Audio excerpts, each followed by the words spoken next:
નમસ્કાર દર્શક મિત્રો, આપ જોઈ રહ્યા છો સમ્રાટ સમાચાર। હવે જોઈએ અગત્યના સમાચાર। તળાજા તાલુકાના કોદિયા ગામે સમૂહ લગ્નમાં થયેલ ટિપ્પણીને લઈને કાઠી ક્ષત્રિય સમાજ દ્વારા ગીગાભાઈને કડકમાં કડક સજા થાય તેવી માંગ સાથે પ્રાંત કલેક્ટર કચેરી ખાતે એક આવેદનપત્ર પાઠવવામાં આવ્યું।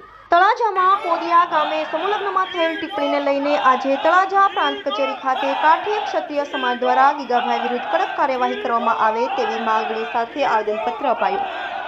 ભાવનગર જિલ્લાના તળાજા તાલુકાના કોદિયા ગામે 14 ફેબ્રુઆરીના રોજ સમૂહ લગ્નમાં પ્રવચન દરમિયાન ગીગાભાઈ ભમ્મર દ્વારા કરવામાં આવેલ ટિપ્પણીને લઈને ચારણ ગઢવી સમાજ, ત્યારબાદ દલિત સમાજ અને હવે કાઠી ક્ષત્રિય સમાજમાં ભારે વિરોધ જોવા મળી રહ્યો છે અને નારાજગી જોવા મળી રહી છે। ત્યારે આજે પણ સમસ્ત કાઠી ક્ષત્રિય સમાજ દ્વારા વિશાળ સંખ્યામાં રેલી યોજી અને તળાજા ડેપ્યુટી કલેક્ટરને આવેદનપત્ર આપ્યું હતું અને ગીગાભાઈ ભમ્મર વિરુદ્ધ કાયદાકીય રીતે ગુનો દાખલ કરવામાં આવે અને તેમની સામે કડક કાર્યવાહી કરવામાં આવે તેવી માંગણી સાથે આવેદનપત્ર આપ્યું હતું। સમ્રાટ સમાચાર તળાજા।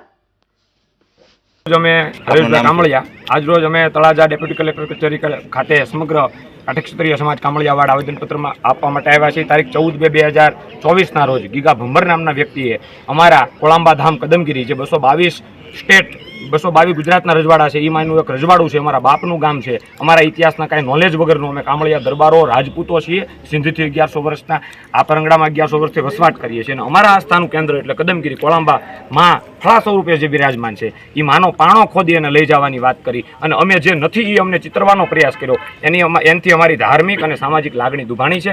સાહેબને આવેદનપત્ર આપી અને મેં એટલું જ કીધું છે કે તાત્કાલિક આના વિરુદ્ધ ફોજદારી ગુનો દાખલ કરવામાં આવે, અન્યથા આવનાર સમયમાં અમે ડેપ્યુટી કલેક્ટર કચેરી ખાતે જ આમરણ ઉપવાસ પર ઉતરવાના છે। અચ્છા, પોલીસ ફરિયાદ ક્યાં કરવા જવાના છો? આજે અમે અહીંથી બધા ડાઠા પોલીસ સ્ટેશનના અંડરનું આ ગામ છે એટલે પોલીસ ડાઠા પીએસઆઈ સાહેબની સેવામાં લેખિત ફરિયાદ આપવા માટે જવાના છીએ અને એ ફરિયાદ અમે આપવાના છીએ।